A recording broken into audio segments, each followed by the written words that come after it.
Rated T for teen. Sega.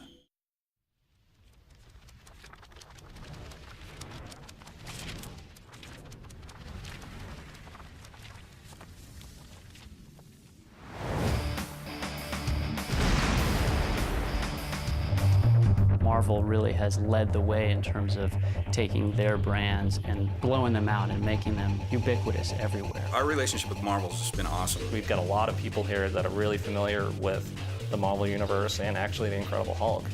I am a major Marvel fan, especially when it comes to the Hulk. I think they've developed some of the best comic book characters in the world.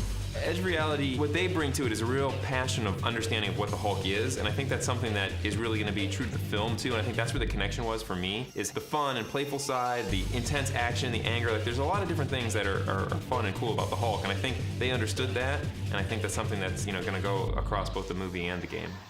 With the impending feature film release of The Incredible Hulk in June 2008, Marvel needed a partner that could bring to life a video game interpretation of their Green Goliath. Marvel has dominated the comic book video game market for the past several years, and in order to maintain their reign, they turned to publisher Sega. This particular franchise, The Incredible Hulk, I think it's a great meeting of these two companies at the right time. The acquisition of this license and a few others really coincides with our reemergence as a publisher. Marvel's a great brand, they have a great cast of characters, and we knew that we had to be in that business. With the strategic publisher in place, the next step was securing a developer that was up to the challenge of creating a game based on the incredible icon.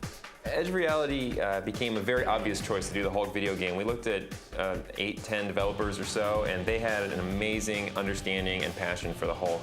Edge Reality has definitely got a history of taking movies and working with the team making the movie and finding out what's the essence of the movie, what's the core there that's going to get people excited about it, what is the movie trying to explore, and then importing that to a game and then exploding it out and letting the player take that theme and explore it in the whole venue of a much larger game. They knew what to do with the character. They had a bunch of great ideas that they wanted to bring and updates to the franchise. It was one of the most impressive game pitches I've seen. I think they put together a really spectacular package where they really showed, you know, that they understood and knew what was great about the Hulk game franchise as it stood in the last generation, and then what they were going to do to bring it to the next generation with some really great improvements. What we really wanted to focus on was the end result. I mean, what's really exciting is actually being able to play the Hulk. And so we really focused on that aspect of it. With the trifecta in place, Edge of Reality now had to deliver on their promise. They're actually building the engine that we're using from scratch. It's something that they're making themselves. So what they're doing for us is giving us the ability to have a fully interactive Manhattan and making it fully destructible.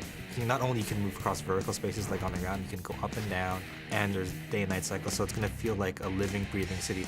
Developing a high-profile property is not only exciting for the publisher and developer, but it can also have some unexpected benefits.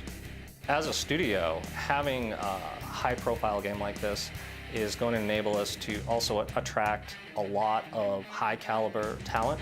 Just like the roster of characters assembled on the pages of comic books, Marvel and Sega have selected a talented team of video game developers who know what makes the Incredible Hulk tick.